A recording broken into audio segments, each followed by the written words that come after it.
Good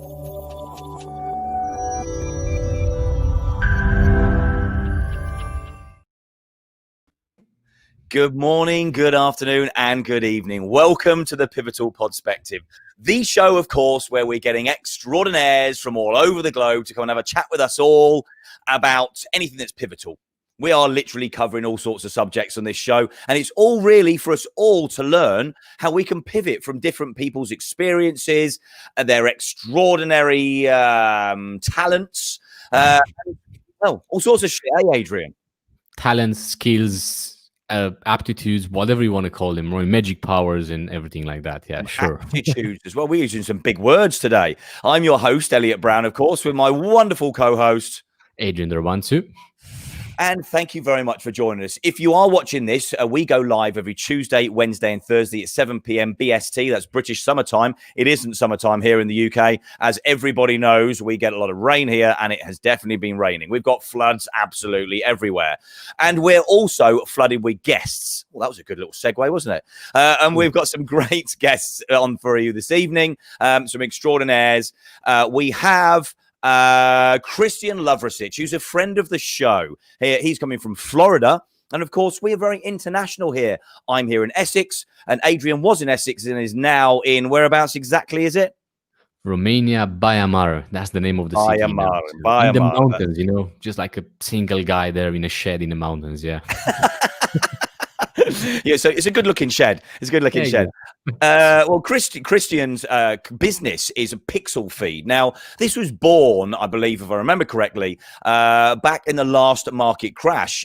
He's an e-commerce expert, basically, and needed to leverage social media to bring his business up and actually help him. And in fact, he's learned a huge amount very, very quickly, and over the years has developed and knows how to leverage all the best tools. So he's a digital media specialist. And of course, our other guest extraordinaire is... It's Lisza Crisalle. I think I said that correctly. Sorry if I didn't say it, but she'll say she's Crisalle. from Vegas. Crisalle, yeah. Sorry, yeah. And she's in Vegas as well, and she's a health and fitness, wellness, and nutrition business growth strategist. She also teaches health and wellness professionals how to add an additional $10,000 per month with a custom business and nutrition systems, and she has over 17 years of proven results. And the question is, are they a business owner or a hobby owner?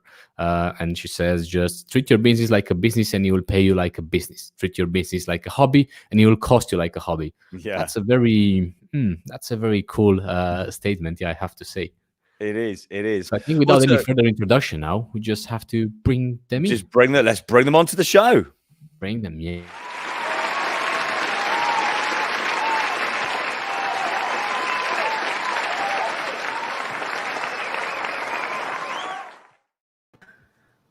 Oh my gosh, I love that. That was great. Hi guys, how you doing? Hello guys. We are awesome. Doing all right. How are you guys? Thanks for having us, by the way. Yeah. Thank you very much for joining us. Christian, you are in Florida, of course. Is it warm and sunny there? Always. Well, not always. It's been raining a lot lately, but if you know Florida, it's we call them sunshine afternoon rains, where it rains for like 30 seconds and then it goes back to sunny. But sunny most of the time. I swear to God, I wish we had that, mate. I really do. This is all natural light right now. Can't you see? So I just wanted to say, because it just makes me laugh every time when Elliot says, it's BST, British summer times. Even in your time zones, you have dark humor, You have cold summer there. Everyone knows that. And you have British summertime. No one really wants a British summer. Hey, listen, we're not quite as lucky as Lisza, though, who's in Vegas. Exactly. I love Vegas. I've never been to Florida, so I can't say I love that, Christian. But I definitely I'll be visiting at some stage in the near future. But Vegas, big love of mine. How can you not love Vegas? Although it's a bit quiet there at the moment, right? Actually not. It's begun to open up a little bit, but we have not had rain in 167 days. Oh, heaven. It's been so dry. We've had the hottest, driest summer on record. So we could use some of that. Yeah. I'll send it your way. We'll send some buckets over, no problem at all. Just let me know. I'll get them sent over. Well, listen, guys, thank you very much for joining us. This evening, we're going to be talking strategies to grow your business. And as you're both strategists, Lisza, you're a business growth strategist. And of course, Christian, you're a digital media strategist, e-com ROI expert. I love that. So listen, we've got some great tools between you guys, between us all, that we've got to help you as the guests, the viewers or listeners, if you're watching this on Facebook or YouTube or Twitter, you can join in. So send us a message if you want to. You can give us some love hearts and some thumbs up, depending on what profile you're on. Let us know where you're watching from as well. Drop some messages. If you've got any questions at all, I'm sure the guys will be more than happy. Our wonderful guests will be more than happy to answer the questions. Let's just get in there, shall we?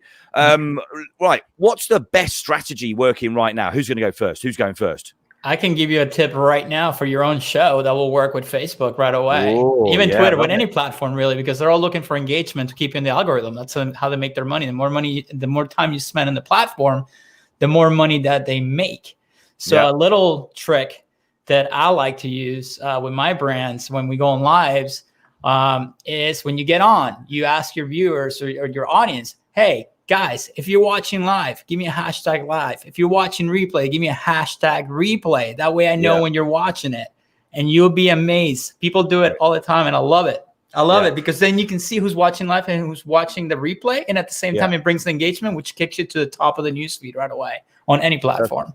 Perfect. Well, in fact, I do usually do that, Adrian. So you filled that gap in for me this evening, because I do like to sort of and I'll start with that. But being unscripted, I forget the odd things here and there. But, you know, fuck it, we're renegade. It happens. But it's absolutely... I've seen that quite a few times. And it's something I've seen other people using, actually. It's, guys, just please let me know in the comments if you can hear me well, which I knew. Come on. You have a team behind you that are all following you. You know if you're hearing well or not. Well, I knew there's a strategy behind that. So that's just a trick as well, I suppose. Yeah, definitely. And Lisa, what would you say at the moment, bearing in mind that the world is new, we are in a new world, it's a new, fresh world, we're developing this new business world around us as we go, and people like us, or the four of us here, as I said before we start recording, we serve. We want to help everybody. That's what we're here for, to get everybody going. These small businesses, the young businesses. What is it that you would say is the one thing that sort of stands out right now as a great little tool that is helping people from your point of view? Well, the tip I was going to share is actually to learn how to outsource, basically get teams, get support teams. And as you guys were all talking, we were talking earlier about even just running a podcast, right? Yeah. It really requires teams of people so that you're not doing it all yourself, so that you can focus on your brilliance, right? What you're doing.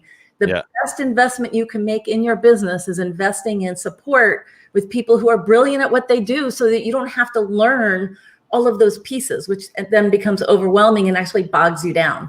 Yeah. So I always say start with one team member, right? A virtual assistant or some team member who is brilliant at one particular area. I have team members all over the world. That's why I love that this is international, because I have team members in Belarus, in Australia. I call them my A team because I love the Australians, by the way. They're great to work with. Yeah.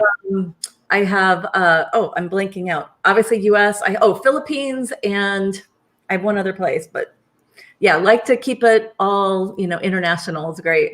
To add to Lisa's point, it's a very good point. I have teams all over the world too. I have people in Albania, I have people in Mexico, I have people here in the US, the Philippines, and India, all over the place, man. So, people tend to when you're starting out, right? It's okay. You're trying to do it all. You're trying to save money depending on your budget, if you don't have a big budget or anything else, right?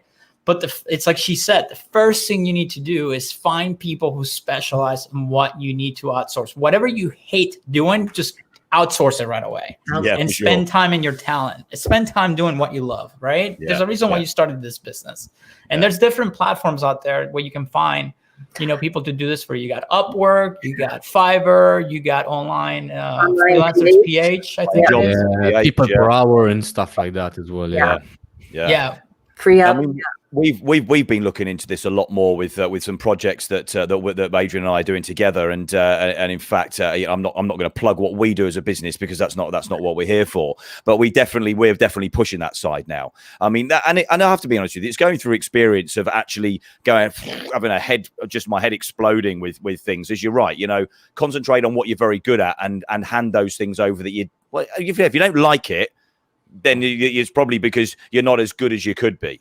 So don't spend the time learning it. Understand the theory, of course, right? That's what we do as entrepreneurs. But you don't need to know this in-depth way of doing absolutely everything. Working till 5 o'clock in the morning to learn something is all well and good if nobody else can do it anywhere. Right. But there's always somebody somewhere that can do it. I mean, we had on a guest the other day, and she's built a company called Get Ahead VA. She's 10 years old here in the UK, and she's grown. And she set that up because she wanted to have some more time so she could run the business as well as do other things, right? Because she had a young family. And out of that has now grown to be a franchised business, and so she's now franchising areas of the country out for VAs. And it's a big growth area, right? Particularly through lockdown, and the world is now. People are now understanding this better than ever. I would have said at the beginning of the year, a lot of people didn't even know what VAs were. It doesn't matter how long you've been in business. Now it's becoming the norm. So having people spread out, doesn't matter where they are, as long as you find your skill set, right? We also talk about something called the energy of money, the flow of money. And it's really important to understand this, is that when you are opening up that flow of money to somebody else who's really good or that's what they love to do, right? Yeah. It opens a space for you and begins that flow of money. And it actually works. It's money needs a job, right? Money needs a job. And again, when you bring on other people, it takes it off your plate and you can breathe and focus on what you want. It's crazy how the cycle works, but especially now people who need to work from home, it's a beautiful opportunity to get them, have them do the things you don't like to do. Yeah. And there's other tools out there where you can keep it organized as well. Like there's 2 tools that I love to use with my teams, and this will probably help people too. Yeah. One is Slack, one's Trello, and one's Asana. That's 3, not 2. But Asana, it's when you get to a level when you have I would say at least, 20 people working for you, because at that point you got to get more organized. But if you're starting out, you can use either Trello or Slack. Trello is just like boards. You have boards where you say, here's the project, and everybody just keeps track of what's going on in the project. Then I like to use Slack which is used for real-time communication. So you can create channels. So for example, for my e-com stores, my personal brands, like one channel is like Instagram, Facebook, then products, competition, research, copywriting, pictures, graphic designers. So everybody's in the channels. And once you have that flow going between all the team members, you can just step back and let it all flow. And then, if you're training people the way, if you're getting VAs, like a good, easy way to train them. And this is the way I did it when I started this. I go to Loom. There's a tool called Loom, Loom. Yeah. And it's a browser extension you can download if you pay for it. And you can literally go in there, record, hey, this is what I need you to do. This is how I do it. Boom, boom, boom, boom. Send them the link. They get it. And then it's like, you can make it so much easier now. The problem is most people don't know about these tools, right? Yeah. I mean, but I think you'd be surprised how many people don't know about these. I mean, we've talked about Asana. We had an Asana specialist on a month or so ago, and he's in essence an Asana coach. So he works, in essence for them, and of course that's the best tool to him. But they all have their place. I think Asana is definitely at the top of the tree. I would say it is in its uses for sure. I mean, I think Christian and I, we were talking about social media as well for distribution, and there was a meeting that you'd had, it was a mastermind that you'd had, and you mentioned Agora Pulse as well, which for social media distribution is really, really cool. It is a little bit costly, but actually when you look at the cost of some of these things, $100, $200 a month, if that's going to save you like days of work, that it isn't expensive. But we all think, but it's $100. It's $100 a month. It's $1,000 a year or whatever it may well be. But I'm not being funny. You pay one person more than $1,000 a month to come and work with you, and if it can save you days and days and stress, all these tools and the time. It's got to be worthwhile, right? I mean, we've definitely, started using some of these tools, haven't we? Yeah, not just that, but I think what people do, and I've done it as well, probably you guys have done it, I don't know, but it's like you're thinking about that cost rather than thinking, okay, how the hell I can offset that cost? So now because I have this tool, I can probably get 10 more clients. Make money with that. Exactly. They're just going to be paid automatically, and I can also give more work to the people that now I don't have what to give them, all right? Instead of saying, no, I wanted everything myself, so why the hell I should pay that much money? Yeah. So I think there's one thing that you cannot buy, and that's time. Yeah. Right. People ask me all the time. It's like, dude, how do you do it? Before we came live, I was telling you, I'm launching a brand new brand with a client of mine. Right. Yeah. And we're like, right. It's Friday. It's launching on Friday. So we're at the finish line of making it perfect.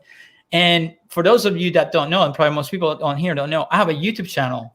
I have a podcast. I have my clients that I run advertising for and do consultations. And then I have another brand, 7-figure brand a year that I just started 6 months ago. And it already hit 7 figures when I launched it. Like, wow, that's a lot of work. If I didn't have that whole team behind me with all those tools, there's no way I will have the time to sit here with you today. Yeah. There's just no way. It's all about organizing yourself. Yeah. Go on. I'll just share a quick story because I'm glad you mentioned Loom. And by the way, Loom is a free access. Like there's no cost to it. And I use it every day, all the time. Do you really? We just launched this week as well. We had a masterclass and I had a team member, I had a VA set up to moderate my webinar platform in the control room. And we have a whole series set up. He's scheduled for the whole thing.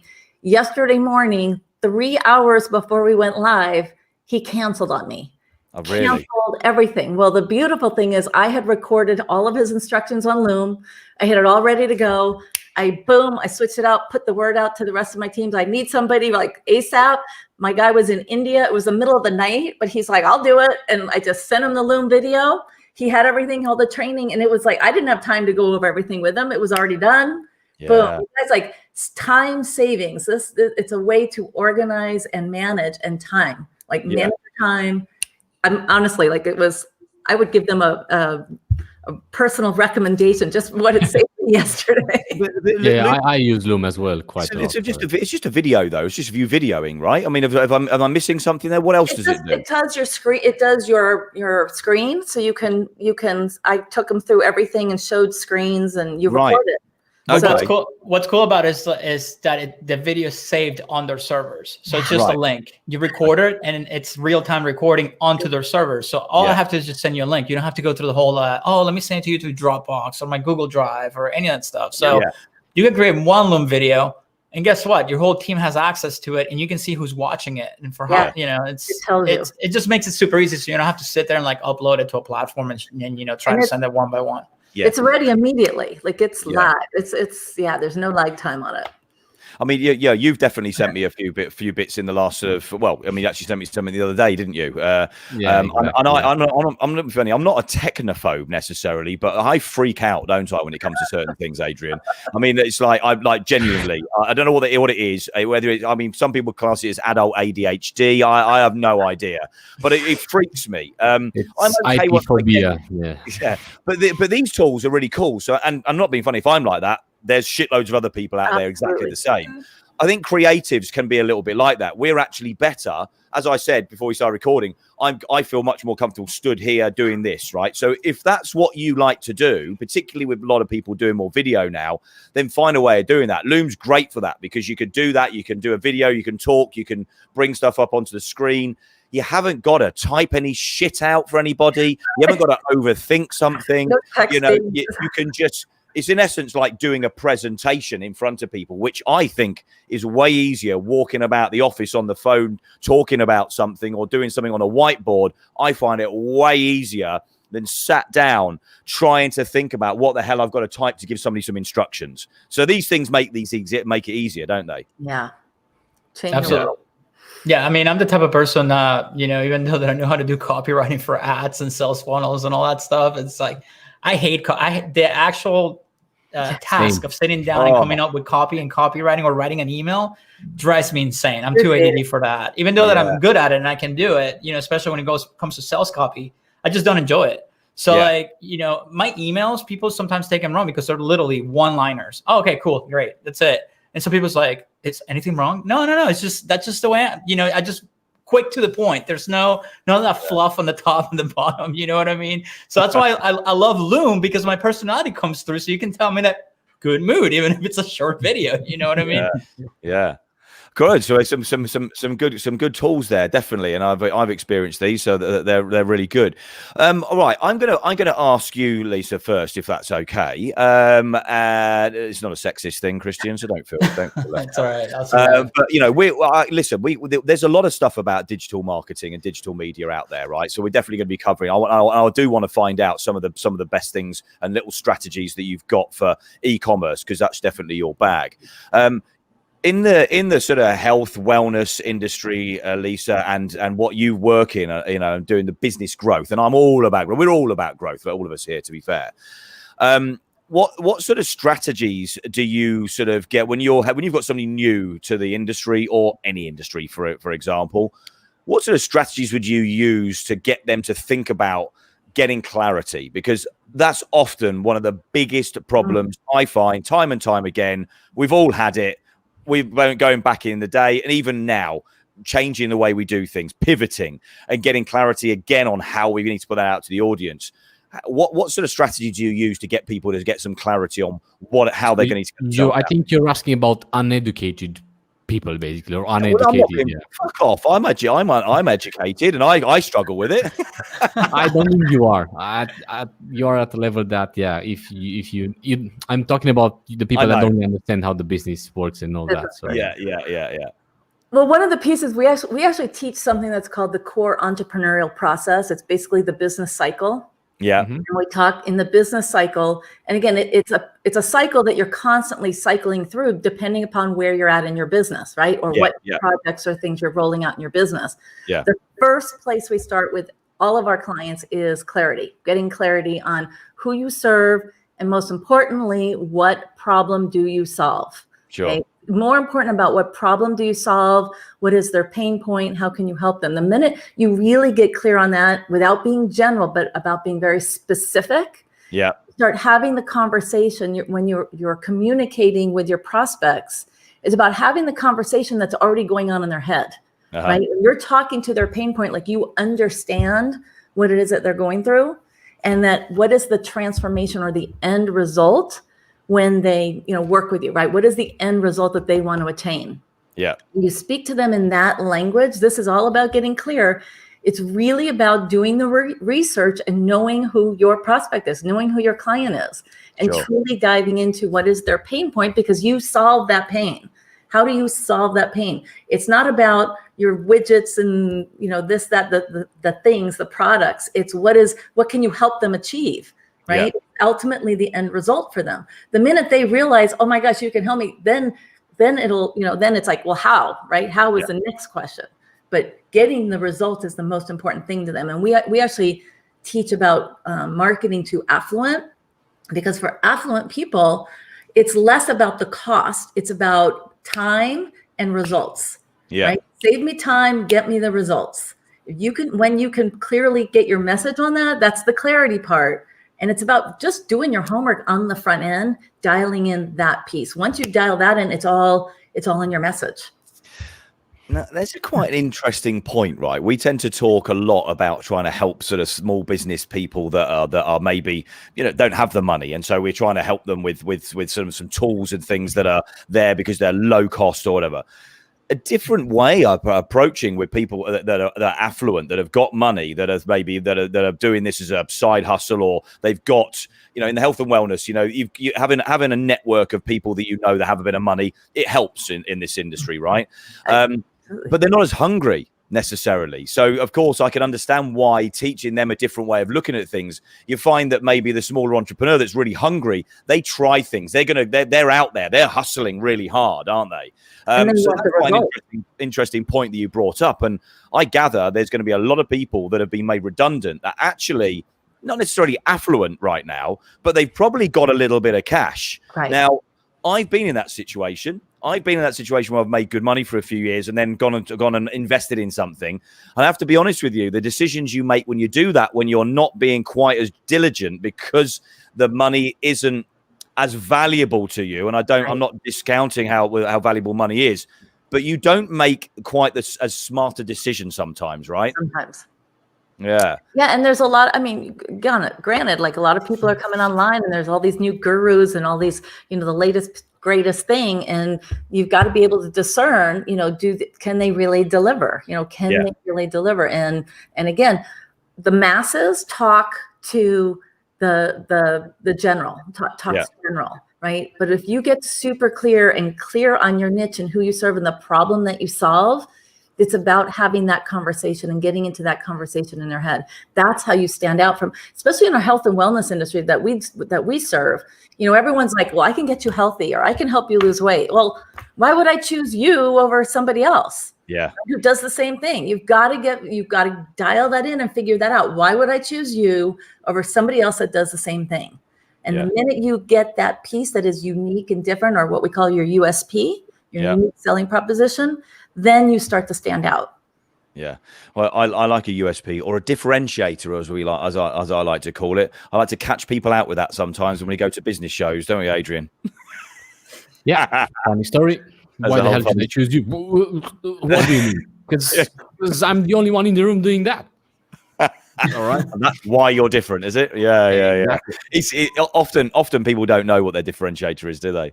I mean, you're Christian. I mean, you've got to do. It's the same sort of thing, really, right? You've got to. What's your differentiator? Yeah, exactly. Yeah. Yeah, I mean, when it comes to not only e-commerce, to any offer, really, she's right. It's all about niching down on what you're trying to sell and who your audience is. Like, a lot of people come to me and they all want to be, it's Facebook ads, because that's what I specialize on and talk a lot about and teach and whatever. But I tell people all the time, and if you go to my YouTube channel, like I tell them straight up, I'm like, none of this is going to work unless you dial this in and dial that in. That's just a source of traffic. Now, is it a very powerful platform that can pretty much read people's minds? Yes. Yeah. But guess what? If that offer doesn't make sense to them, it's not going to happen. It's not going to convert. And I can't tell you how many times I've gotten a call with a client and, they're like, we spent this much and we haven't gotten any results. And it's like, let's say, a protein supplement, which, anybody can sell that. And then I go to their site and it looks like it was built in 1993. I'm like, well, will you buy anything? Well, I guess when you put it that way, I'm like, yeah, dude, like, you have to make it's all, I mean, there's a science to everything. It's not just about traffic. A lot of people, like she brought up, who's your customer? What's your customer avatar? Are you hanging out in their forums? Do you know their lingo? Right. Have you subscribed to every single email newsletter in that industry? Let's say you're a dentist. Did you join, all the dentist groups out there inside Facebook? Did you go to the forums? Did you go to conventions? Did you go, I mean, if you really want to niche down, that's how you do it. You go into that world as if you belong in that world, and you're going to learn everything about that world. And once you know everything about that world, you're going to figure out what the pain points are. Then you're going to figure out what the solution to that pain point is. And then you know how to drive that knife and twist it to get that sale. And, like to her point about affluent, clientele or whatever, she does have a good point. It's all about saving time and money, right? But if you know how to craft a good, landing page or even a pitch, you can do this as a pitch. One of my favorite things, and I can't remember who came up with this, but it's been made famous by Russell Brunson and Dan Kennedy's the value stack. Yeah. When you can show value over the price, and that value comes out to a crazy number, like, oh my God, I can't believe I'm getting all of this. Yeah, they're gonna pull the trigger if you did your pitch right, or if you did your sales letter right. Because you're showing, you're getting this, and on top of it, that's worth this crazy number, which it really is, right? Just for this amount of money. And then most people are going to pull the trigger because they don't want to, take the time to do it the long way. This is why you brought up, all these new gurus coming out. That's why people end up falling for this stuff, because everybody's looking for a shortcut and the secret. And there's no shortcut or secret. It's just being good at it and knowing how to stack everything. Right. Yeah, sure. So, I mean, that's, you have to do your research. You really do. And sell the benefits, not the features, obviously. I mean, high five. Wait, high five there. High five, yes. Other way. A lot of the things that you both said there, cost you absolutely nothing apart from time. No. Now, that's the thing. It does cost time. But to get into the groups and do those things. Now, we come back to VAs, or we come back to outsourcing. You know, there's a lot of things that if you instruct them correctly using something like Loom, maybe it means that you can actually get somebody to do that work for you. You know, because going into groups and going and commenting and doing the posts and using a tool to do that, whether it be HubSpot, isn't it, that also distributes the poster? Yeah, whatever tools that you can use, you still need somebody to do that, because we only have 24 hours in a day, and this is where you quickly need to get yourself to a point where you can outsource, and it's not that expensive. You know, it's not that expensive when you think about the amount of time that it saves you. So it's about sort of, literally, as you chunk it down into what you need to do, and I think both of you absolutely nailed it. You know, it's in essence networking. You know, and we've got spending all of our time sat in our own home offices these days. And we have got quite a lot of time to be doing that networking, posting things out. All of those things are an extension of yourself, of your business, and getting yourself out there. So you may as well outsource that, get somebody to do it. And I'm not being funny. We've looked at this, Adrian, haven't we? There are shitloads of people on online jobs.ph where they are cheap, right? They really are cheap. And you're not giving them the responsibility of having to do copywriting or design work. They literally are going through a process and posting things out on different groups and stuff like that. You give them an admin, you know, usage on your business page. That alone can get you business, right? You don't need to do that for very long until you start getting some sort of traction, getting something back. Yeah, I mean, I think with the whole outsourcing thing, you know, it's you got to take your time to hire, and then if there's negativity, fire on the spot. Like you have to have no mercy when it comes to firing somebody. Like, take your time hiring, make sure they're a good match, you know, with the company culture, with you, the way you are, your personality. Listen, I went through, I don't know, probably like 5 copywriters before I nailed it with my team that I've had now for, I don't know, years. At least I think it's been like 3 years now, 4 years. Okay. And, you know, they know me. They know how I talk because we're friends. We talk like, you know, we talk all the time. And I would say 95% of the time I get copy back from them of what I need. And I only make a few changes just because, you know, sales tactics and stuff like that. Yeah. But as far as like my own voice, they know it. You know, it's like, oh, I wrote that. Yeah, absolutely. You know, and at first it wasn't that way. At first it was like, guys, that doesn't sound like me. And then we will work as a team. And the more they got to know me, they're like, oh, okay, Christian talks like this. This is how he would say it.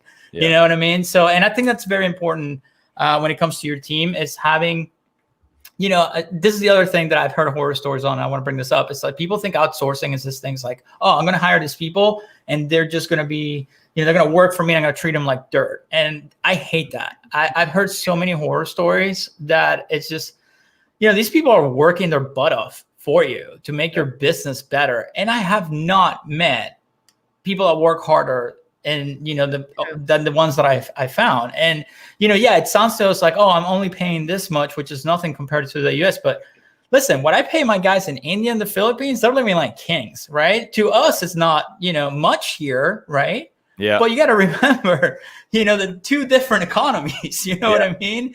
So, and you got to reward people for that, right? What I do, I start them at a certain salary to get started. And as soon as I see, you know, improvement in the work, and then they're doing what they're supposed to, and they're cool, and they do what I bump up the salary like every 6 months, you know? I mean, makes sense. Why not, right? Yeah. It's like you said at the beginning of the podcast, like the flow of money. You know, the more you give away, the more you're going to get back, man. I'm telling you, it's karma. It's total karma. It is. Another thing that you can also look at it, if someone who's listening or watching here, is if you're trying to consider, like, you know, what am I going to bring on this other person?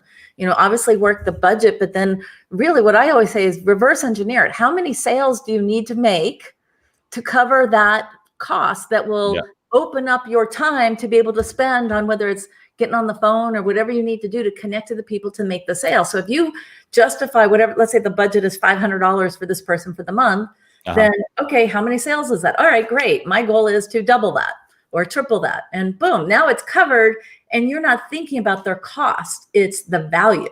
Yeah. Right? So it's just, it works so well. It's just about pulling the trigger and making that first step. Yeah. You got to set goals for yourself too, right? Yeah. So, you know, first month, I want to make this much. Second month, I want to make this much. And then, you know, if you're doing sales, like I used to back in the day, or, you know, when I used to do outreach for my stuff, it's like, okay, if I want to make X this month, how many calls do I have to make? What should my closing rate be? If my closing rate is 25%, that means I make X. Okay, out of this X, I can afford this much and keep this much for myself. See, people don't break down the numbers. And when you don't break down the numbers, $1 million a year, I mean, it sounds like this huge number, but if you start to break it down, it comes to like ridiculous. It's like $2,000, I think it's like $2,000 or $2,500, $2,400. I don't know. It's like 2,000 something a day. Yeah. Right. 2,000 a month. Yeah. And it's like, I'm sorry, but in e-com, if you know what you're doing, that's nothing. I've done 100 grand in sales in literally in a day, for it. But at that point, it's like a real brand. Okay. Let's get that straight. Not just, something from AliExpress. But it's possible, people. And when you break it down and you see the numbers getting smaller and smaller and smaller, it's like, it's attainable. You just got to work hard at it and live by your calendar. That's, I think that's what you got to do. Definitely one of the best strategies, reverse engineering for sure. We've talked about those things before. Go on, drop that onto the screen. Hello, our biggest fan. We just have Elliot's mom. Hello, Elliot's mom. Thanks for watching. Big love to you, of course. Hi, Elliot's mom. From España. Hola. Hakel has dropped in a laughing face. I'm not sure what that was for, but who knows? Only when we just had some banter between us. That's all. Facebook user shed loads sounds better, and Elliot listening, Christian, other stuff. Good call. Thank you, Facebook user, for just excluding me. That's not rude at all. Yeah. Just, I love that. But guys, I was interested in want to ask you now, because you outsourcing and all this. Give us some insight in. So, what do you outsource to? Just a very simple example, like Lisza. What do you outsource to? For people to do. And Christian, you said something about copywriting and all those things. But I would like to have some ideas from both of you. Okay. I have a LinkedIn strategist who is that's my guy in Belarus. Handy. Okay. So he handles all my LinkedIn stuff. Okay. My Facebook ads team is in Australia. My A team. Okay. Let's see. My social media manager is here in the US. Mm-hmm.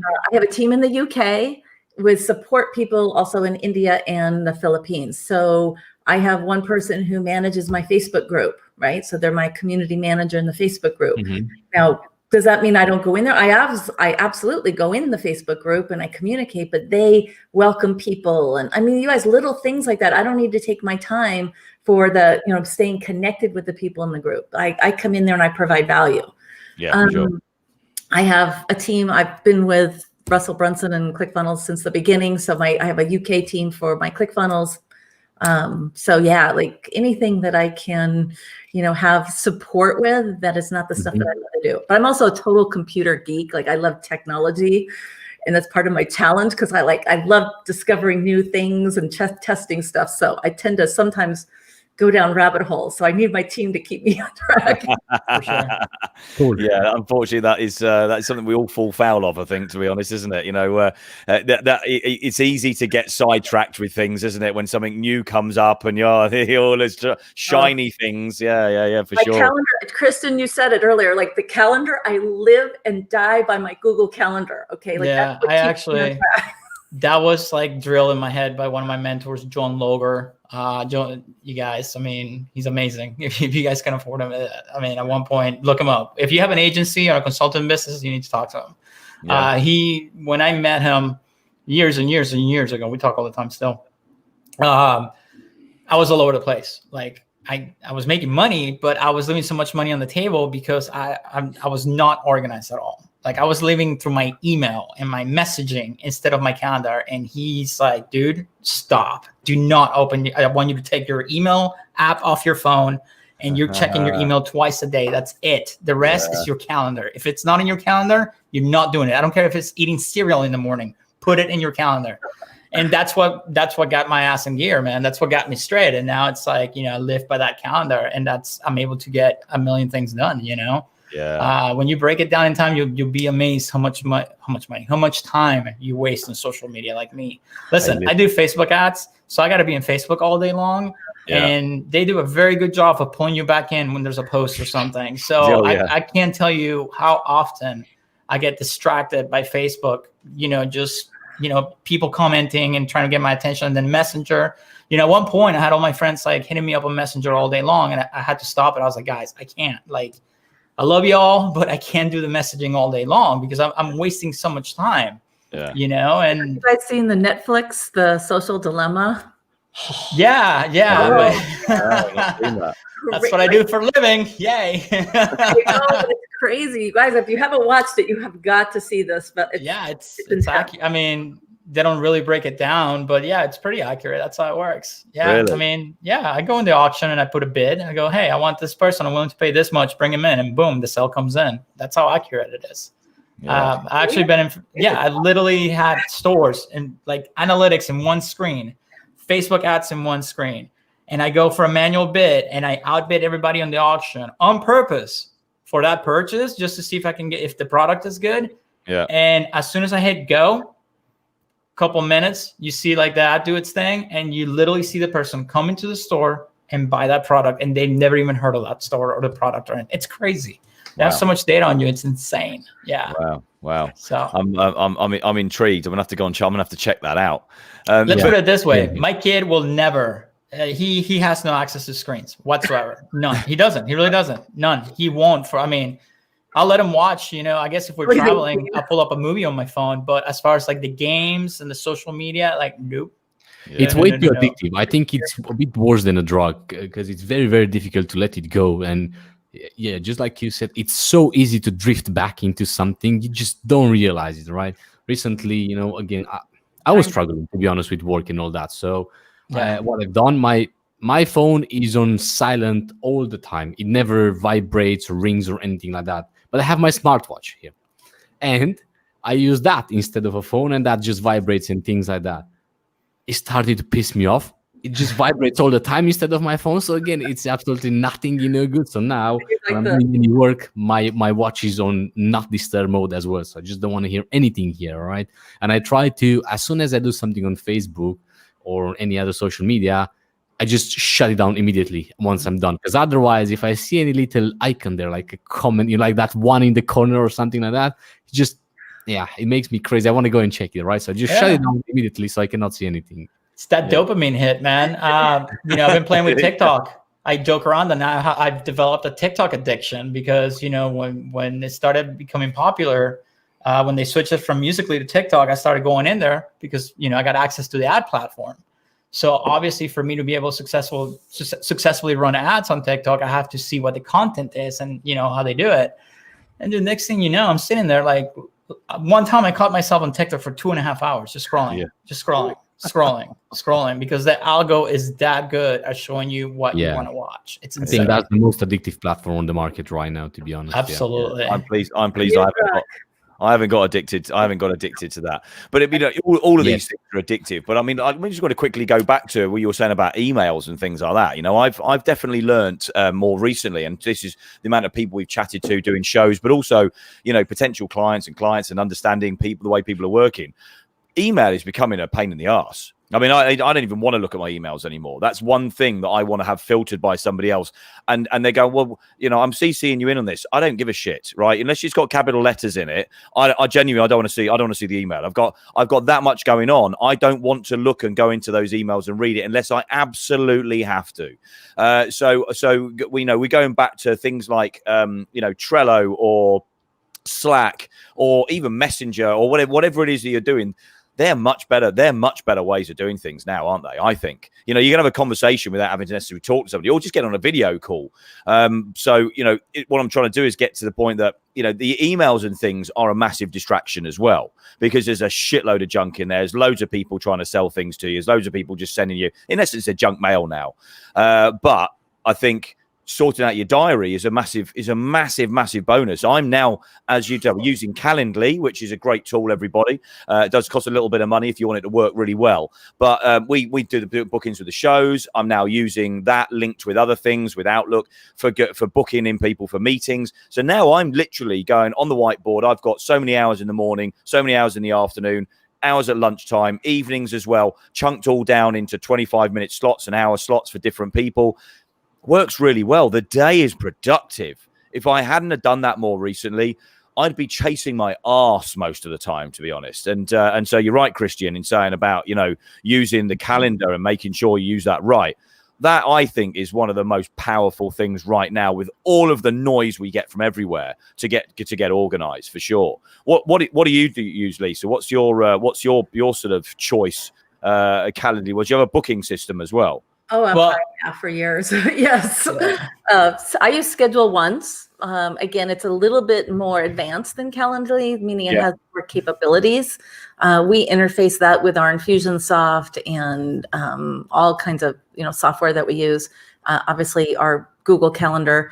And my husband and I work in our business together. And that's the other thing that's great about Google Calendar is you can have your teams on the calendar. My husband and I see each other's schedule. So like Adrian and Elliot, right? Like you could have your own like joint calendar where you see each other's schedule as far as booking things, right? So that's another thing, is it's not only my time blocking, but his time blocking. And then what other, regularly scheduled things do we have, team meetings or things like that, are blocked in there. But I mean, I use a lot of tools for a lot of different things, but those are my primary ones. I would say I could not live without my Google Calendar. That's on everything. That's my priority. So you both use the Google. I mean, we're migrating everything to Outlook because of the power of everything that uses. I mean, I know, Adrian, you prefer the Google Calendar, don't you? Google. I've got our own world, Elliot. You just want to go do things differently. So yeah. I use Google too. I use Google Calendar and Schedule Once for funnels because of the features it has. But for personal, I use Google Calendar. I hook it up to Calendly, and it's good to go. Yeah, I think because of the suite of Microsoft, the Microsoft suite for the business, having that and paying for that, and then using these other tools, it seems to work. It seems to work quite well on a simpler level for some smaller businesses. OneNote and all those other bits and pieces work quite well. They're fairly easy to use, but of course you can plug in the Google Calendar to these things as well. So what we're trying to come up with is that there are loads of tools out there. Don't look at all of them though, because it is a bit of a head fuck, to be fair.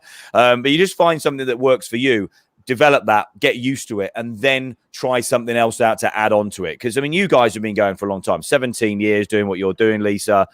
Christian, you've been you're running your business, doing what you're doing for like 10, 12 years right now. So you've definitely found the sweet spot in, and listen, I'm not perfect. Like, I know this world of technology inside out. I check all the tools when they come out. I play with all of them, and some, I still have my, Post-it notes, all over the place, right? Of course.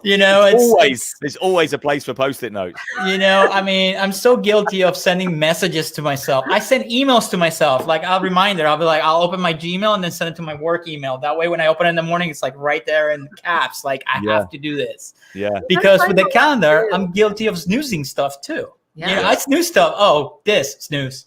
Reminders. My phone has, I don't even know how many reminders. I just keep snoozing them, because I put it in matter of importance. So I know if it's nothing that I have to do right now, I'll just keep snoozing it.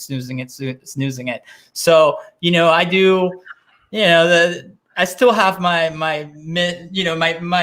mess that I know that works for me, like sending out a reminder email from one account to the other, because I know I'll pay attention if I see it. Like, you're talking about email. Yeah, I don't check my email. I'm not in front of my email all day long anymore. I stopped that. Yeah. But I do read every single email that I get, because I subscribe to all these like lists that I want to know what they're doing so I can stay ahead of the game.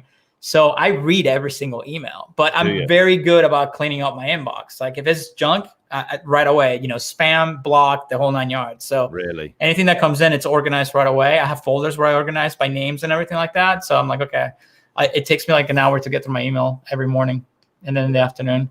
Probably, yeah, but I keep it very clean. So that's pretty disciplined. I definitely don't. I mean, I think when you're on top of things, it's a bit easier. But there's certain times where it becomes too much noise, and I strugg with that. What do you use, Adrian? What do you do to sort of keep yourself on track with things, planning wise? No, just the G Suite. So same Gmail, Google Calendar and stuff like that. That's what I like to use sometimes for projects. I like to use Microsoft OneNote, talking about things. So that's why, me and Elliot, we actually had a discussion 2 days ago, and we said, stop trying to copy necessarily what other people do. Just do whatever the fuck works for you. So that's why, I just took a bit of banter, of Elliot, but he likes 365. That's perfect. I like OneNote. I don't necessarily like it. I think it's just it's sort of it suits a wider range of people for the business that we deal with, I suppose. Yeah, exactly. Yeah, I like like say Microsoft OneNote, something for personal projects and some customer projects as well. But I'm working with Airtable, Trello, Slack, G Suite, depending. I'm quite flexible depending as well on my customers. When it's about myself and to organize myself, like I said, it's just G Suite and OneNote. That's what I use. So what we're all trying to say is that planning using some sort of tool is handy. There's loads out there. I mean, a lot of them don't cost any money when you first start off as well. If you're just a one-man band, most of these are free. The simple versions to get used to it are going to cost you nothing. And by the time you think I want to go on to the next level or have those extra elements of whatever that software is, then you can start paying for it because you understand the value. And when you start organizing yourself and realize you've got through a day and actually it's been productive rather than you actually doing 10 things and doing that much of each one, which I think we've all been there, haven't we, guys? We've all had like weeks where you go through and you think, all I've done is try to do little bits of all of the roles, all of the jobs I should be doing, and actually getting nowhere. And then you get one day, well, if you concentrate on one or two things, you can get more done in a day than you would have done in 2 to 3 weeks. And I've definitely been there for sure. I mean, Lisa, you sound like you've got a great team around you. You've created a good network of people. You've got people dealing with all your social medias. LinkedIn, I think. I absolutely recommend somebody goes. We don't have this right now, but we are looking for it. Getting somebody to deal with your LinkedIn. It's a bit like Facebook was, a good few years ago. There's a lot more there's more experts in Facebook now, so it's a bit easier to get somebody to work. LinkedIn is still a bit of an unknown area, how to get it to work correctly, isn't it? That is one place you need help with in business right now. Leverage LinkedIn to fuck, I would say. Mm-hmm. It's been really interesting. I've been on LinkedIn for years and never really used it. I literally, in fact, I'll give you some stats. We all were, weren't we? Yeah. We all on it, never used it. Yeah, I never used it. I get it's the other way around for me. I got beef with LinkedIn right now because I started years ago with bots and the whole 9 yards to get people connected and all that stuff. So my profile got flagged. So I'm fighting with them right now to open it back up. But yeah, I can't believe how many people are not using LinkedIn, man. For business connections, definitely. It's not the social platform and it operates very differently, but for business connections, the minute I focused on it, I went from having like 400 connections in 5 years to 400 connections in 20 days. I mean, it was like insane, right? Yeah. I've gotten great JV partners out of it, just definite connections, but it's very different for me. And I just, I have a guy and then I just pop in at the end point when they've sort of qualified and then I just pop in at that point. Yeah. I hate LinkedIn. Do you? I do. Why? I'm not gonna lie. You know why? Just because I don't like that. It doesn't even have a full way, to be honest. Go straight into the action. So that is annoying. I hate the fake personas behind it. That's what I hate. Exactly. Hey, Christian, I just want to connect with you, and I like the fake message. I'm like, dude, this is not going to work. It's not going to work. People. Too many people like you, hit him in just one day. So that's why. Yeah, it's like you got to stand out. You got to change your message. You got to get people's attention. It's a great tool if it's utilized correctly, just like you say. But yeah, again, depends what works for people. Someone asked me today, so what do you do? And I said, usually I try to give value into Facebook groups and stuff like that. Because that's where I feel comfortable, okay? Yeah. It's just if I see something interesting, I do that maybe half an hour per day. If I see something interesting and I think I can help them, I just give them a nice reply or nice answer. If it's interesting, then they will let me know. If not, fuck it. That's it. This is what I tell people, my clients. This is what I tell my clients. It's like, listen, you don't have to. I mean, ideally, I would love if you did every platform, but let's face it, most people don't want to do every single platform. Just do the one that you're comfortable with, and that's fine, right? And then that one. Once you lock it down, once you get it in gear, you can grab that content and spread out to the other ones and tweak it a little bit to make it work. But, just every business is different. Like for mine, YouTube, for sure, because people want to learn, what I know. So, and I can showcase it for as long as I want on a video for as long as I want, right? On LinkedIn, I can't do that. LinkedIn cuts you off. I think it's like 1 minute. And which sucks because that's, but nobody's going to sit on LinkedIn and watch a 20-minute video about, Facebook ads, right? Yeah. Just like, but your platform. So that's the thing, Christian, right? Like, where your people are because you've done your research. Absolutely. That makes sense. That's where they hang out. That's exactly what they want. So that's where you need, it's obviously it makes sense. Absolutely. And, for one, the new brand we're launching is definitely Facebook and Instagram. That's where they're at, and TikTok now. But, it's for business is different, either YouTube. And if you go on YouTube, you don't have to do, 20-minute videos. You can do something a minute, 2 minutes, 3 minutes, or just doing on LinkedIn, if you're trying to catch customers. It depends what type of business you're in, I guess I should say. Yeah. Well, I just started with StreamYard, by the way. So StreamYard now streams right to YouTube, which has been fantastic. Yeah, well, we're currently going out on we've got seven. You can go out on 8 different profiles now. If you don't know what a profile is, opposed to a platform, so you may have a personal account on Facebook, you may have a business account, you may have a group. There's 3 profiles on one platform basically. So we go out on both mine and Adrian's, and we go on the business, we go out in the group, we go on the YouTube, and we also go out on Twitter as well. We get nothing on Twitter, however. What I have noticed, and I was saying about this before, we haven't actually published any podcasts, turned these into audio podcasts. We haven't published any since June because we've got we've got a backlog, and we're going to be starting putting those out there to give another stab at just getting things out there. What I've noticed is doing these lives, right? And this is a simple, easy way of doing things and getting yourself out there. Is actually the listens have increased in the last week. Now, we've been doing this show for 4 months, so it takes a little while for people to start doing it. But what they're doing is they're looking and they're going to listen to some of these shows. We published nothing.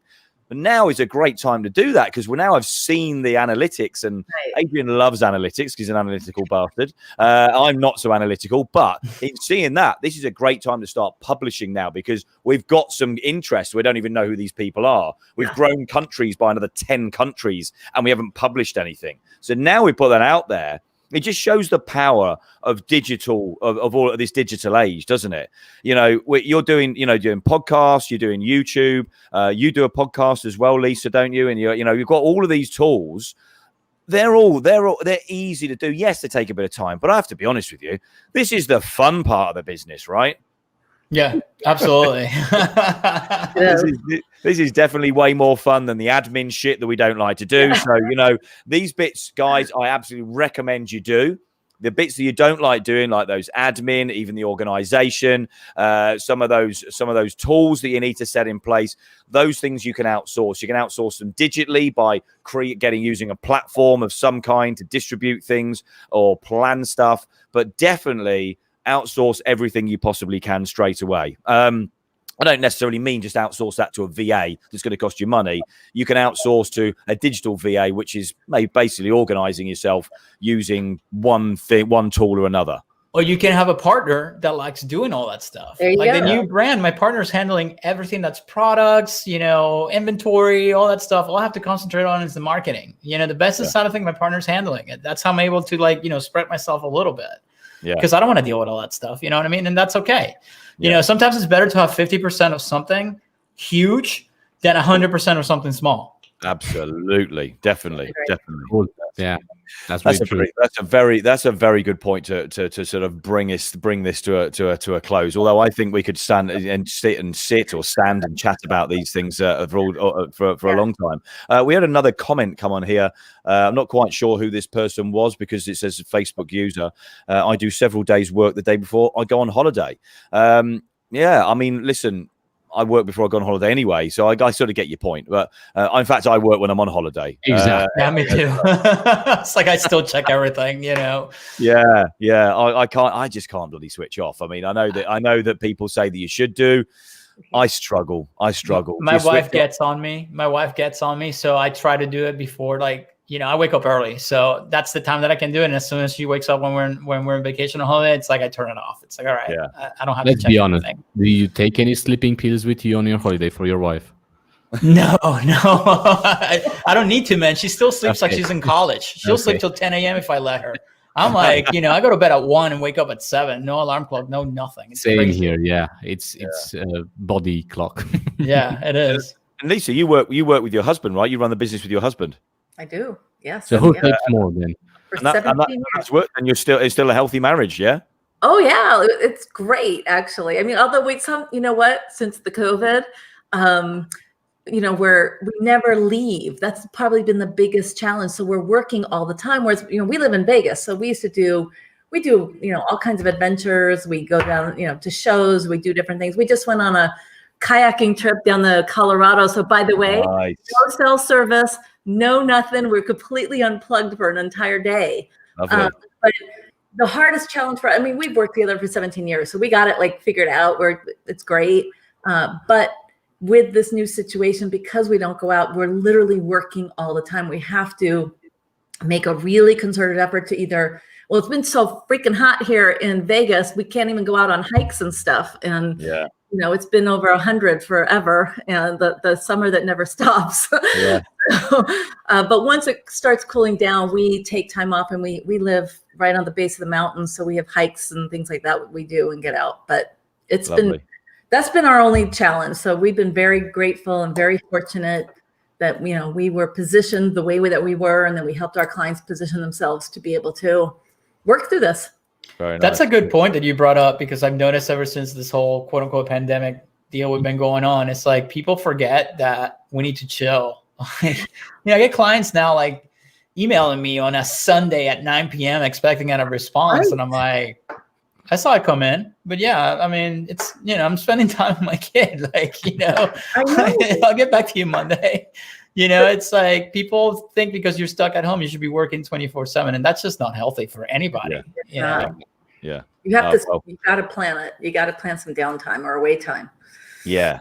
I mean, listen, I'm one of the world's worst for it, aren't I, Adrian? You know, working, you know, the mixing the whole. Well, I actually didn't have a life, and definitely more recently tried to have those. And forget, this is before the bloody pandemic. You know, I've been doing this for 2 years. I said, in fact, what happened with the world this year has made no impact on my life, because I was self-isolated for 2 years anyway, doing what we're doing to sort of getting things rolling. But yeah, there definitely needs to be a healthy balance, and that's where some of these tools do help, isn't it? You know, using a calendar and using planning and you know, and using project management tools. You know, it's a necessity if you do want to have a decent work-life balance. And because, you know, rather than having to think about things, you can just look at the project management tool and go, right, that I need to do. So I think that, you know, from out of this show, definitely strategies are about planning and preparing and just having a very clear way of doing things, whatever works for you. And you've just got to find that. And that takes a little bit of time. But just test things. Give it a test. Try it out. But also, I think recognizing your strengths, just to know, like Lisza and Christian said, recognize what are your strengths, what do you like to do. So strength combined with what do you like, and what you're not that good at or what you hate, just try to outsource it. And yeah, it's going to be a bit difficult at the beginning, because until you find the right person to do it to, you're going to have to test things. But I think it's a must. And yeah, me and Elliot, we have really done that. And we are at a stage in our business life where we have to start doing it, because it's just counterproductive. Let's be honest. Yeah. Definitely. Well, listen, Lisza, where can people find you and what you do? Where can they find you? What's your preferred platform, let's say? Yeah, what's your preferred My platform? preferred platform would be Facebook. Unfortunately, it is. Although I do try and limit my time outside of my client stuff, because we have like client things. But I spell my name a little strange, as you guys can see. Yeah. And there you have it right there, Lisza. It's actually, no, my Facebook is actually Lisza L. Crisalle. There's a middle. So that's your personal one, not the business page. Yeah, that's my, Lisza L. Crisalle. Oh, okay. The other one was your business page. Okay, yeah, I do have two. I forgot. So yeah, either one of those would work. Sorry, and that's my preferred. And I have all kinds of free business resources, that I share out for people to start getting familiar with things to use. And I'm just going to give one quick thing before Christian. Okay, here's another freebie for you guys to manage your emails. Okay, it's called SaneBox. SANEBOX. SaneBox. Okay. So, again, if you don't have time to get a VA to do this, SaneBox will clean up those emails and get it all organized for you. Really? So SANEBOX, yeah? Yes, that's it. One word. We'll be checking that. And anybody listening to this, Lisza is spelled slightly different. It's Lisza and then Crisalle, and you can check her out on Facebook. Christian, of course, where I spent your bloody name wrong, so don't know that seeing this as a Facebook post. When it goes up as an audio podcast and goes back onto YouTube, you can edit the post. You can edit the post. It's fine. I'll edit the post. We'll make sure it's there. But where can people find you, Christian? Facebook, my name, Christian Loverecich. YouTube, just search my name again. My channel will come up if you want to learn how to do, digital marketing, Facebook ads, especially. If you have a brand that's already doing some sales, it's a proven brand, and you want to take it from 6 to 7 to 8 to 9 figures a year, go to pixelfeetmedia.com. That's PIXL media.com. And then I have my podcast, which is called Pixel Feet Radio, which I interview, entrepreneurs where they tell their stories, where they started to where they're at today and how they built their businesses. Yeah. Mine went on for a while. Yeah. Yeah, we went for 2 hours. I think it was awesome. And to be honest, we only covered about 5 years. But that's Christian Loverecich. That's Christian, and it's Loverecich. So you can check Christian out there, and both of these extraordinaires are definitely worth checking out. So I highly recommend them. Well, listen, guys, thank you very much for joining us. It's been, we've definitely covered some subjects. We could definitely do this again. In fact, would we both be interested in coming on again at some stage? Absolutely. Yes. Yeah, this is fun. I love the conversation. Good. We geek out on this stuff. Yeah, listen. The thing with this is there's always little bits you can learn from people. You can learn from your own mistakes, but learning from others and learning from others' experiences is way more powerful and a hell of a lot wiser as well. So if you've been watching this and you're intrigued by our guest extraordinaires, you want to find out more about them, then Adrian has dropped the links in. Check those out. If you want to find out more about what's going on Essex Business Radio and the shows we've got coming up, then keep an eye out on pretty well every social media platform, Essex Business Radio, apart from Twitter, which is Essex Biz, BIZZ Radio, and we are building up a bit of an audience over there. YouTube, of course, subscribe there, and if you want to get on the show, then you can go over to the chat bot on the Essex Business Radio Facebook page, click on send message, and then tap on get on a show. There'll be a few questions that you can go through. And if you're a good fit for us and we're a good fit for you, then we'll be interested in getting you on the show. And you can come and chat shit with us as well. And we can all learn from your experience, and you can maybe even learn from ours. Who knows? So big love to you all. Thank you very much, guys, for joining us. Thank you. Thank you very much. All of you. Yeah, all right. Well, listen, we're going to sign off for now. If you want to hear this, of course, as a audio podcast, then keep an eye out because we've got some new stuff coming for you. I have mentioned this before, and we are a little bit behind because I didn't realize quite how much work this is going to take. But it is fun, guys. I recommend doing podcasts, doing YouTube, and getting yourself out there on Facebook as well. Big love to you all. Thanks very much for joining, and we're going to sign off for now. So I'm going to say ciao for now. Brown cow.